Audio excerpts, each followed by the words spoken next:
Hello hello students, आज के इस वीडियो में हम लोग science class 7 chapter number 15 light पढ़ने वाले हैं। हमारे पास जो लर्निंग के लिए यानी कि जो लर्निंग ऑब्जेक्ट्स है, मतलब इस चैप्टर में हमें क्या क्या पढ़ना है वो देख लेते हैं एक बार। तो सबसे पहले है रेक्टिलिनियर प्रोपेगेशन ऑफ लाइट। दूसरा पॉइंट है हमारे पास रिफ्लेक्शन ऑफ लाइट। तीसरा है mirror and image formed by the mirror. और चौथा आपका है प्लेन मिरर्स। और पांचवा पॉइंट है spherical mirrors, image formed by spherical mirrors and use उसका। उसके बाद सिक्स में है आपका lenses and image formed by the lenses and their use. और सबसे लास्ट टॉपिक है इस चैप्टर का कि dispersion of light and Newton disc. तो सबसे पहला टॉपिक है हमारे पास रेक्टिलिनियर प्रोपेगेशन ऑफ लाइट। तो रेक्टिलिनियर प्रोपेगेशन ऑफ लाइट क्या होता है, मतलब लाइट का वह फिनोमिना जिससे आपको या प्रॉपर्टी बोल सकते हैं कि लाइट का वह प्रॉपर्टी जिसमें कि लाइट जो होता है वो स्ट्रेट लाइन में ट्रेवल करता है। यानी कि लाइट का स्ट्रेट लाइन में ट्रेवल करना ही रेक्टिलिनियर प्रोपेगेशन ऑफ लाइट कहलाती है। ठीक है, यहाँ पे जैसे लिखा हुआ है कि as we know light travel in straight line we term this property light as the rectilinear propagation of light. यानी कि जैसे कि हम लोग जानते हैं कि लाइट जो है वो स्ट्रेट लाइन में ट्रेवल करती है, तो लाइट के इसी स्ट्रेट लाइन में ट्रेवल करने की जो प्रॉपर्टी है उसी को हम लोग रेक्टिलिनियर प्रोपेगेशन ऑफ लाइट कहते हैं। आपके पास अगर ऐसा क्वेश्चन हो कि what is rectilinear propagation of light, तो आप स्ट्रेट फॉरवर्ड इसका आंसर बता सकते हो कि the property of light in which the light travel in straight line is called और ये बोल सकते हो is that property is called rectilinear propagation of light. और इसके अंदर में हम लोग देखेंगे रेज एंड बीम, क्योंकि लाइट जो ट्रेवल करती है वो रेज की फॉर्म में ट्रेवल करती है और बहुत सारा रेज मिल करके क्या बनाता है, बीम, यानी कि प्रकाश का पुंज।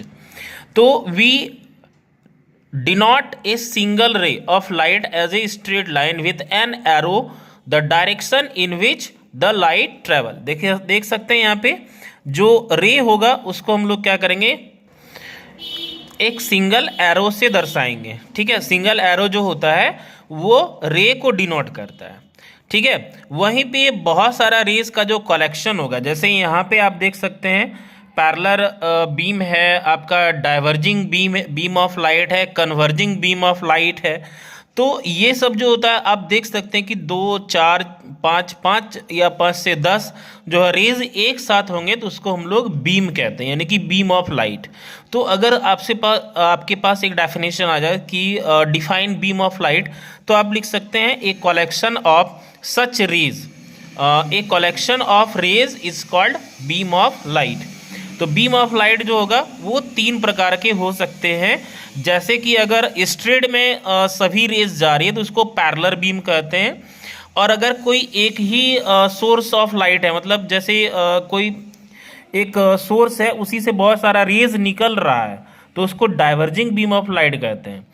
और ऐसा बोल सकते हैं कि बहुत सारा रेज किसी एक पॉइंट पर आ रही है, जा रही है तो डाइवर्जिंग हो गया। और अगर बहुत सारा रेस किसी एक पॉइंट पर आकर के मिल रही है तो उसको हम लोग कन्वर्जिंग बीम कहते हैं। तो आई होप कि आप लोग को ये बिल्कुल तीनों प्रकार के जो बीम्स हैं इसके बारे में समझ में आ गया होगा कि अगर स्ट्रेट लाइन में सभी जो है रेज अगर रहेगा तो उसको पैरेलल बीम कहेंगे। और अगर किसी एक सोर्स ऑफ लाइट से बहुत सारा रेज निकलती हो तो उसको डाइवर्जिंग बीम ऑफ लाइट कहते हैं। और अगर हम बात करेंगे कि बहुत सारा रेस किसी एक पॉइंट पर आकर के मिल रही हो तो उसको कन्वर्जिंग बीम ऑफ लाइट कहते हैं। आगे है हमारे पास रिफ्लेक्शन ऑफ लाइट, यानी कि प्रकाश का परावर्तन।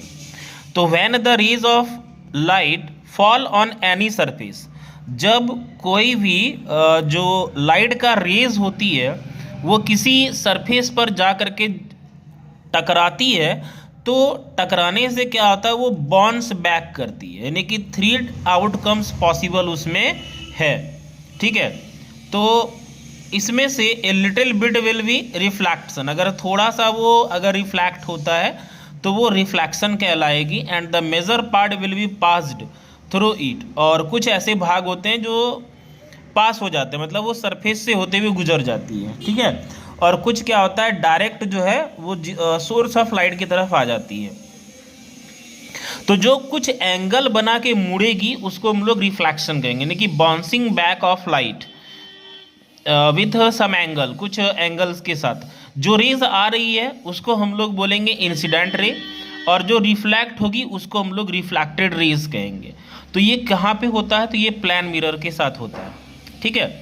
तो if the material is transparent, अगर मटेरियल ट्रांसपेरेंट है, ट्रांसपेरेंट का मतलब वैसा सब्सटेंस जिसमें लाइट जो होगा वो आर पार हो जाए, जैसे कि आपका शीशा हो गया, शीशा में लाइट अगर देंगे तो वो क्या होगा, लाइट क्रॉस चला जाएगा, मतलब वो दूसरी साइड में चला जाएगा।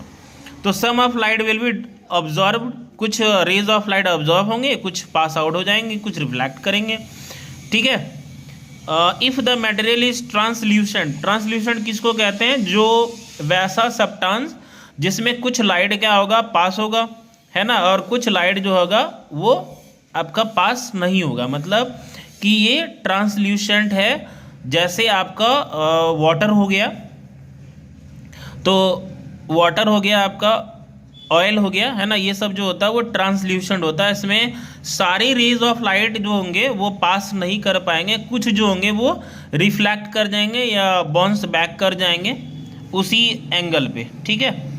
तो some of the light will be observed, it will beat more light will be reflected and some part will pass through it. If the material is opaque, ये पूरा का पूरा क्या हो गया, अंधेरा, यानी कि पूरा का पूरा रेज ऑफ लाइट को ये ब्लॉक कर देगा। तो some of the light will be observed, कुछ रेज ऑफ लाइट जो होगा वो ऑब्जर्व किए जाएंगे। तो यहाँ पे क्या हो रहा है कि कुछ रेज ऑफ लाइट जो होंगे वो सरफेस ऑब्जर्व कर लेगा, और जो बचा होगा वो क्या होगा, बाउंस बैक कर जाएगा, यानी कि इसमें पास होने का कोई चांस ही नहीं है, ठीक है। तो we can see object around because of light. आपको पता है कि हम अपने आसपास के सब्सटेंस को, मटेरियल्स को देख पाते हैं, इसका वजह क्या होता है, रिफ्लेक्शन ऑफ लाइट या बाउंस बैक ऑफ लाइट, जो बाउंस बैक करके हमारे आईज तक पहुंचती है। तो this make us see things, तो रिफ्लेक्शन ऐसी प्रॉपर्टीज है लाइट की जो हमें किसी वस्तु को देखने में मदद करती है। तो the phenomena of bouncing back of light from the surface of an object is called reflection. तो अगर आपसे डिफाइन के रूप में पूछा जाए कि व्हाट इज रिफ्लेक्शन, तो you can say the phenomena of light, यानी कि प्रकाश का वह फिनोमिना जिसमें कि किसी सरफेस पर वो रेज फॉल होने के बाद वो बाउंस बैक कर जाए विथ सम एंगल, या बोल सकते हो कि इंसिडेंट रेज और नॉर्मल के बीच में जो बनने वाला एंगल होगा वो रिफ्लेक्शन और नॉर्मल के बीच में जो बनने वाला एंगल होगा वो इक्वल होगा। तो आप आगे पढ़ेंगे laws of reflection of light, तो उसमें तीन जो है लॉज, दो लॉज जो है ऑलरेडी दे रखे हैं हमें इस चैप्टर में, दो लॉज जो है वो रिफ्लेक्शन ऑफ लाइट का पढ़ना है, तो वो हम लोग नेक्स्ट पार्ट में देखेंगे। बट रिफ्लेक्शन क्या हो गया कि बाउंसिंग बैक ऑफ लाइट, किसी सरफेस पर टकराने के बाद जो वो रिफ्लेक्ट होता है with some angle is called, हम लोग क्या बोलते हैं उसको, रिफ्लेक्शन ऑफ लाइट।